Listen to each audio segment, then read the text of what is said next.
Welcome to Haunted Talks, the official podcast of The Haunted Walk, offering ghost tours and paranormal adventures in Kingston, Ottawa, and Toronto, Ontario. My name is Jim Dean.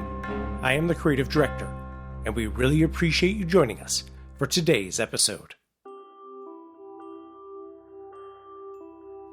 When young, many children have imaginary friends. These invisible entities are usually considered a normal part of growing up. But sometimes they seem like something else entirely, possibly even paranormal. In the episode, we will be sharing stories from our listeners about their unusual or unsettling encounters with imaginary friends, and speaking to a psychologist to understand more about this unique phenomena. But before we get to that, we are quite busy around the Haunted Walk offices right now. A lot of things going on. First and foremost, we've ended our winter hiatus. Tours return now to running every weekend in Kingston, Ottawa, and Toronto. So if you live in or are going to be visiting those cities, we would certainly love to host you on a tour. We are also hiring. If you enjoy storytelling, dark history, the paranormal, and you think it might be cool to wear a nice black cloak and carry a lantern, we would love to receive an application from you. And it is very simple to apply. All you have to do is go to hauntedwalk.com/jobs, and it takes less than a minute. You can apply and you will become part of our hiring process. And really, there is no job like it, getting paid to tell ghost stories. Lastly, I did want to mention we have an important anniversary coming up in Ottawa. Tuesday, February 11th marks the anniversary of Patrick Whalen's execution at the old Ottawa jail. And on that evening, we will be offering our Ghosts and the Gallows Haunted Jail Tour. So if you're looking for a really neat experience, joining us in the jail on the anniversary of his execution is a night you will not forget. For information about our tours or how to apply, please visit our website, which is hauntedwalk.com. And don't forget, as a Haunted Talks listener, you can use the promo code Haunted Talks, all one word, at checkout to get 15% off all your tickets. Be sure to follow us on Facebook, Instagram, and Twitter, all three at Haunted Walk.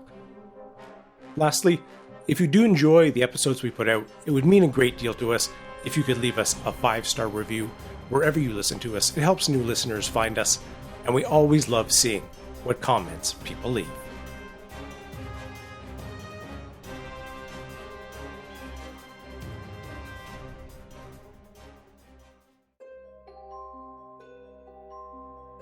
Like many things in life these days, today's show topic came about from a social media post that unexpectedly blew up.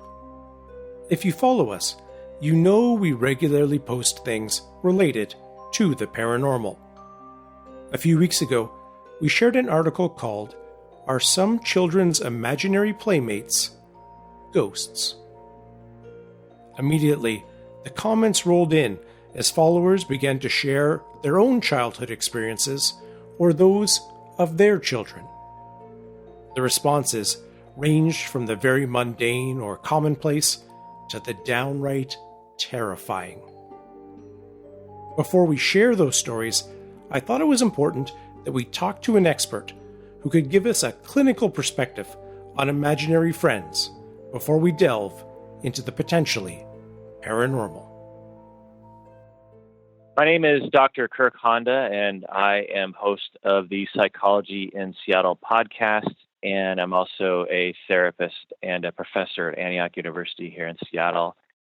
About 2/3 to 3/4 of children have had an imaginary companion, and it usually starts around the age of 4 because that's when children develop a theory of mind, which is the developmental phase in which humans develop this ability to really understand that other people have a mind. You know, it's not something we're born with through age and through interaction with other people. This idea that like my feelings aren't your feelings and my thoughts aren't your thoughts. This notion of like, oh, so you have this whole other perspective and emotional experience, and it's sort of unknown to me. As they develop that notion of that separation, that's when they also begin to create imaginary companions. There are plenty of middle school age kids who have imaginary companions. It might seem wrong or pathological or something. It's not. Research has found that none of these things are associated with bad things. I mean, occasionally you'll have a kid who's psychotic, and it generally has psychopathology, but that's extremely rare. If anything, there's a lot of good things that happen from these, according to the research. And I would have thought this before I looked at the research, that, kids with imaginary companions, they're probably more isolated, they're probably more shy, they keep to themselves, they're in their own world. But it's actually the opposite. Kids with imaginary companions tend to be less shy. They engage in more laughing with peers and more smiling with peers. They're better able to empathize with other people. There's really no evidence that having an imaginary companion leads to emotional difficulties. Some studies even show it suggests higher intelligence, more creative kids are likely to have an imaginary companion, or does the imaginary companion actually lead to higher intelligence and greater creativity and better emotional lives? It seems to me, and if I had any advice to parents, is to revel and celebrate the fact that your kid has an imaginary companion. It's totally normal. It's nothing to worry about, and might even give you a glimpse into your child's emotional life. Once you the sort of interactions that they have with that imaginary companion might tell you something about the emotional life. Now, I will say that there are very rare instances where these imaginary companions are not so great.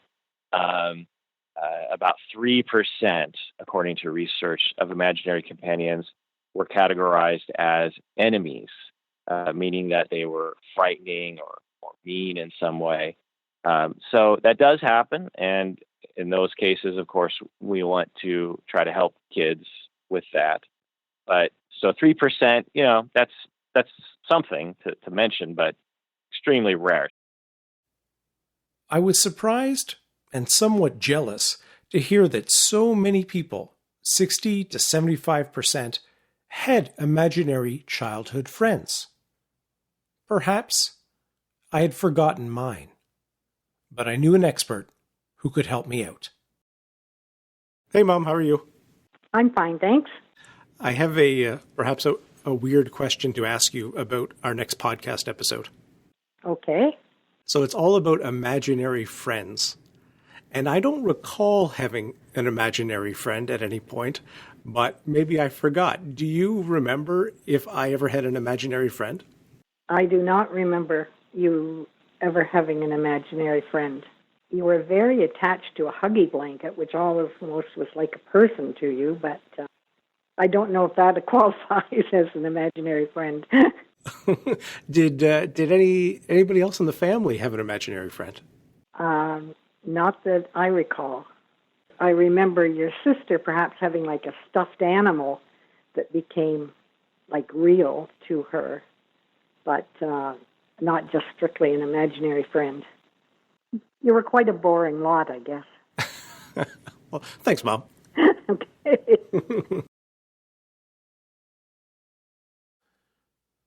As someone who did not have an imaginary friend or friends, it made me very curious what the experience is like.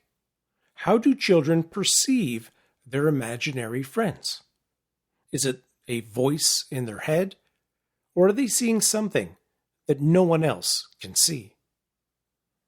Sometimes it is like a ghost, if you will, like an imaginary hologram or something. Other times I could both kind of see them, but I actually would talk for them. Other times, like I said, it can be a stuffed animal. And so it is a real object. It's right in front of you, but the real object has thoughts and feelings and either communicates telepathically or actually opens their mouth. Another part of the phenomena I was eager to ask Dr. Honda about is what occurs in our psychological development that allows most of us to leave our imaginary friends behind as we get older. It's a good question. It's unknown as to why. It's hard. It would be a hard thing to study. I mean, I think when you actually ask the kids, why did it happen?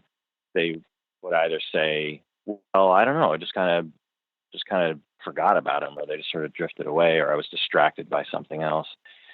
Or they decided that they didn't want to be made fun of at school or something. There's various theories as to why kids have imaginary companions to begin with, but the one I like is that we have a lot of needs throughout our lives. And as children, we have a lot of needs too. And we have needs for competence. We have a needs for independence. We have a need for interaction and to feel like people like us or would hang out with us. And so when we're alone and we don't have access to other kids, we'll make up a friend. And if we really believe it, and kids are, able to have that kind of extreme creativity, it meets that needs. As we age, the hope is that we learn how to meet those needs through actual humans and seek out those people when we have those needs. Having said that, I know a lot of people of every age that are extremely lonely. And so I wouldn't say that everyone who has imaginary companions graduates to meeting their needs to other people. I suspect that a lot of people get older and they just think, well, this is not normal for a 13-year-old to have imaginary friends, so I have to move on from that. And then they proceed to just be alone. So, and another interesting fact in the research, finding from the research, is that it seems, it's hard to know because it's not widely researched, but it seems as though Western cultures, including the United States, are much more likely to have imaginary companions than other societies around the world. Japan seems to have similar rates, but other countries don't. And my speculation on that is because our children, on average, are much more likely to spend time alone than children in other societies. Children who grow up in other societies, they live in small, homes where the homes are right next to other homes, and there's no Xbox, and they spend a lot of time outside with other kids. And so it seems to stand to reason, it's hard to know, but it seems to stand to reason that our children are left alone so often that they have to invent friends to hang out with. This seems a good time to share some stories from our listeners. Setting aside the more common types of interactions between children and their imaginary playmates, the potentially paranormal ones seem to fall into two broad categories: the eerie and the sinister. The eerie examples we received have to do with children knowing surprising things about the past, present, or even the future, things that no one had told them and seemed very unlikely they would know on their own, things that often only come to be many years later. Or those examples of children seeing or hearing things that aren't necessarily sinister or scary or dark, but are unusual. The sinister examples, on the other hand, tend to be much darker, where, as Dr. Honda said, the imaginary friend seems to be an enemy to the child, the parent, or to both. Before we share an unsettling, sinister story that was reported to us, let's start with a few eerie ones. The first is from Madeline Dixon, who had one such experience. Basically, when I was little, I had an imaginary friend named Rita, and it's not the most common name. I don't know really where I would have heard that. And my grandmother's name was Margarita, and I'd never met her. She died when my sister was a baby, and that's 4 years before I was born. So I never knew her. I don't think at that point, when I had my imaginary friend Rita, I was like 3, 4, maybe 5. I don't think at that point I really knew her or her name. But I had this imaginary friend Rita, and I'd play with her when I was alone in my room, like with my dolls or like the Little People house. I also had this vanity mirror in my room that I remember playing in front of, and like that's typically where I remember playing with her and seeing her. I don't really remember her face. I remember her hair, and I remember what she was wearing. And it's just like a dress with like a frilly collar. I remember her having like kind of fluffy hair with bangs. And I don't know if that's because I had hair like that when I was a kid, but I've seen pictures of my grandma in like her teen years, and that's kind of what her hair looked like then too. So that's interesting. And then like 15 years later, I was talking with my sister about imaginary friends, and I always had the idea that imaginary friends were like in Arthur, how DW sees Nadine, her imaginary friend, how she just appears, and then whenever anyone's around, she disappears. So that's how I always thought of imaginary friends. That's how I always thought people saw their imaginary friends. And it wasn't until this conversation 15 years later that my sister was like, oh no, that's not how I saw imaginary friends. It was all just in my head. I never physically saw anyone. They never physically appeared and disappeared. Both my parents are like into ghosts and stuff, so I've always grown up with going on ghost tours and like going and investigating different places that might be haunted. And they both thought that because I named this friend Rita, that it might be my mom's mom. That's when I realized that maybe everyone's right and Rita was Margarita. There's been certain times where like we've talked about her and you felt something in the air. It's never anything bad. I think it's interesting because some people just like they have the physical imaginary friend that they literally see, and then there's people like my sister who are entirely seeing their imaginary friend in their head. Maybe some people are seeing things, seeing spirits, and other people aren't. I don't know. I also think kids have more of a connection to spirits because they haven't known as much in the world, and they're just like, well, this thing is here. I guess it's real. Adults have more of the filter, and they have more of the explanation that's like, oh, this thing is weird, but I guess it might actually be this.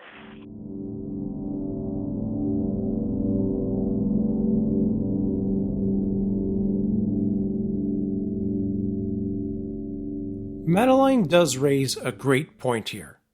In paranormal circles, there is a long history of children, not yet fully trained in the traditional ways of viewing the world, may be able to perceive things that we, as adults, cannot. We have touched on this topic several times over the years, including most recently in episode 71, The Enfield Poltergeist. As for her imaginary friend, having the same name as her grandmother, it is possible that Madeline had subconsciously internalized the name Rita, perhaps overhearing it in a conversation at some point. That certainly is a possibility. But she was very young, and this is a relative she never met. It is very coincidental, if nothing else. In the same eerie vein, one of our listeners, Annie, was lucky enough not only to have one imaginary friend, but two. Two adults. She wrote, "The apartment I grew up in with my parents had another couple living in it that I would sometimes talk to. Joke was on me when I spoke about it years later and found out we never had roommates, nor did my parents have any friends who lived in the building. I remember them sitting, watching TV with us, or having dinner. Not all the time, but many, many times. They seemed calm and kind and very non-threatening, normal people. The woman would sometimes sit in my room when my mother read to me at night. We eventually moved, and I never saw the couple again. I was about 4 years old. I will add that I remember asking my mother who they were, and she, at the time, wondered if I was seeing ghosts. The things you never talk about until you're much older and sitting at a family dinner. Those two stories are undoubtedly eerie, but they are still rather tame compared to what some children and their parents experience. What we are calling the sinister side of imaginary friends. Fair warning, before we start this story, I must tell you I found it deeply unsettling. So if you need to chicken out now, please feel free to do so. This is one of our listeners, Ellie, describing what she experienced with her daughter's imaginary friend. Years ago, when my daughter was quite young, for a brief time she had what some might consider to be an imaginary friend. We had lived in the same building for a few years, and although we'd changed apartments a few times, we'd been in this particular one for well over a year when the so-called imaginary friend showed up. I remember one afternoon hearing her talking to someone and laughing and asking questions, and she was just playing in her room. So I went to see what she was doing, and she had her back to the doorway, so I stood there and watched her quietly. It looked like she was talking to someone about the Barbie doll she was dressing, and she would look down at the doll in her hands and fiddle with the clothing and stuff, and then she'd look back up and speak as if there was somebody sitting there in front of her. And then when she was finished dressing the doll, she held it up as if she was showing someone, but there was no one there. I asked her what she was doing, and she told me she was playing Barbies with her new friend. So I asked her who her new friend was, and she looked directly in front of her and asked her friend what her name was. And then she waited a second or two and turned back to me and said something that sounded kind of like a cross between the hiss of like the white noise and some jumbled consonants. So I asked her again, and she repeated those strange sounds. And I asked her one more time, and I asked her if she was sure that that is what her friend's name was. And she's, yes, Mummy, I'm sure. So kind of made me feel a little unsettled, because that's kind of a odd-sounding name for a kid to make up. And ultimately, I just decided that she couldn't come up with a name for her imaginary friend, and I left it at that, and I told her to have fun and play well, and went on to make dinner. During dinner that evening, my daughter told me all about the exciting things this little girl had where she lived, and all the things they did and didn't do there. She said there were lots of people where she lived, but they didn't really do much together. So, not all families are really interactive, so, it wasn't really a big deal. She said there was a school, but they didn't have to go to school if they didn't want to. Now, she hadn't started kindergarten at that time, and her sister had just started in school all day, so I thought maybe it might be a little bit of anticipation for kindergarten on her part, or maybe she was a bit frustrated that her sister wasn't around all the time anymore. So anyway, it was duly noted that, it was a thing for her. Her friend also had all the toys that, my daughter had ever wanted. Back then, I was a single mom working 2 jobs, and we had a pretty tight budget. So I couldn't give them everything they ever wanted when it came to stuff, but they didn't really do without either. So I thought maybe it might be a little bit of wishful thinking on her part for the things that maybe she wanted. Now, off and on over the next month, I would hear her talking and laughing with this friend. And other than, the slightly unsettled feeling, which I figured was just not being able to make sense of that strange name, I really didn't think a lot of it. Then one day my daughter comes out of her room and she's really excited and she's telling me that everyone could fly where her friend lived. And wasn't that so cool, Mummy? I remember feeling kind of disturbed by this.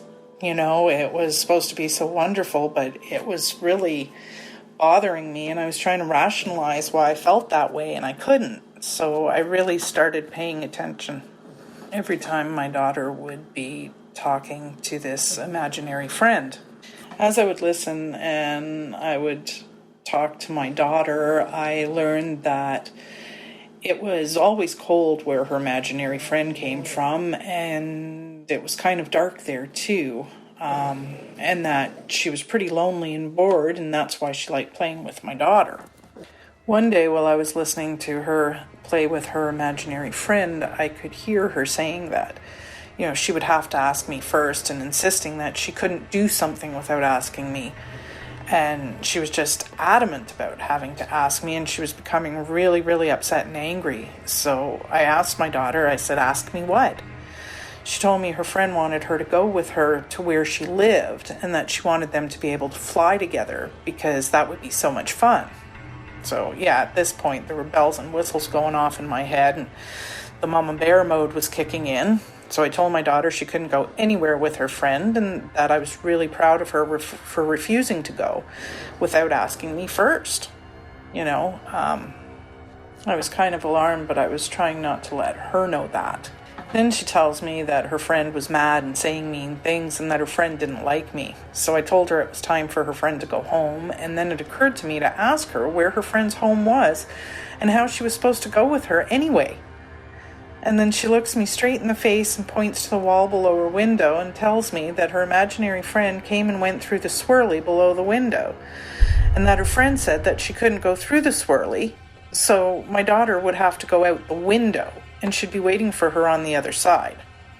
Well, that was the final straw for me, so I told my daughter that her friend had to go, whoever she was, whatever she was, she had to go now, and that she wasn't allowed to come back ever. So my daughter became even more upset as her friend was refusing to leave, was really mad, was being mean, and was scaring her. So I tried to calm her down, and we just kept repeating that she had to go back to where she came from, and that she was not welcome in our home anymore. And we just kept doing this until my daughter finally said, okay, she's left. After that, my daughter never spoke of her again or to her again. And, while all of this that's probably all there is to this story, I can't help but wonder if there wasn't something more to this when another child in the building that lived in the apartment above us fell out the window directly above my daughter's. I still wonder if he had a little imaginary friend too. If you believe in the possibility of the paranormal or the supernatural, a disturbing question you have to consider is how would you really know if your 3 or 4-year-old is playing with a regular, self-created, imaginary companion or something else entirely different? Dr. Honda believes there is another explanation for these ominous imaginary friends. I'm old enough, I don't know how old you are, but I'm old enough to remember when clowns were actually a wonderful thing. Here in the Seattle area, we had J.P. Patches, who was this beloved childhood TV show, star. Arguably he was like the most important person to Seattleite children in the 70s. And he was a clown, just a classic sad clown with all the makeup and everything. And loved him, and going to rodeos and the clowns are, and parades, the clowns are the best part.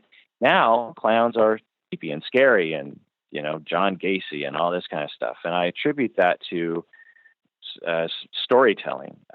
Poltergeist being one of the first to kind of really make a clown terrifying. And then subsequent movies,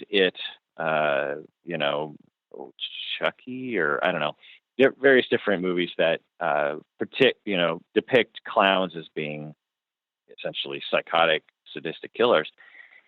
And that has morphed the idea of a clown over time to be a creepy thing. You get old enough, you start seeing these like weird sort of tide changes in society. And I think it's the same for imaginary companions, which I think again begins with Red Rum. I think prior to that, imaginary companions were just like, just fine. And the horror or the freakitude of it was just not in our culture because people were in contact with it. You're in contact with your kids having magic companions. You experience it. The vast majority of parents, when you ask them about their kids' imaginary companions, report that it's fine and there's nothing wrong with it at all. But with the internet, with Red Rum, with other kinds of depictions, our fascination with horror movies or something, it just starts to insert this notion that other nefarious things, which I just think is unfortunate. It creates a lot of suffering, a lot of worry, and again, shame for children. I mean, imagine, one of the worst things you can do as a parent is be terrified of your child's normal development, and to even suggest that they have an evil spirit in them. I mean, I just can't imagine the damage that would do to a child. Thank you so much for joining us for the episode. We were very fortunate to have a number of people contribute to the show, so thanks, of course, to Dr. Kirk Honda, who has his own podcast, Psychology in Seattle. He does a great job on those. Highly encourage you to check out some of his episodes. Madeline shared her story with us about her imaginary friend, Rita. She also has a blog, which you can find at markedwithanm.wordpress.com. And on there you can find out a little bit about her book called Feathers, where she shares some of her and her family's stories related to the paranormal. Thanks as well to Annie, who shared with us her unique tale about having adult imaginary friends. And last, but certainly not least, a big thank you to Ellie for sharing the story about her daughter and her, rather disturbing imaginary friend. As always, thanks to our hard-working Haunted Talks team, including our outstanding audio editor, Michelle Dennis, and to Kevin McLeod at Incompetech.com for the additional music. For information about all of our tours or to apply to work as a tour guide for the Haunted Walk, please visit our website, which is hauntedwalk.com, and don't forget to use the promo code Haunted Talks, all one word, Haunted Talks, when you're buying your tickets to get 15% off. We would love to connect with you on social media, Facebook, Instagram, and Twitter, all three at Haunted Walk. Until we meet again, from me and my imaginary friend, sweet dreams.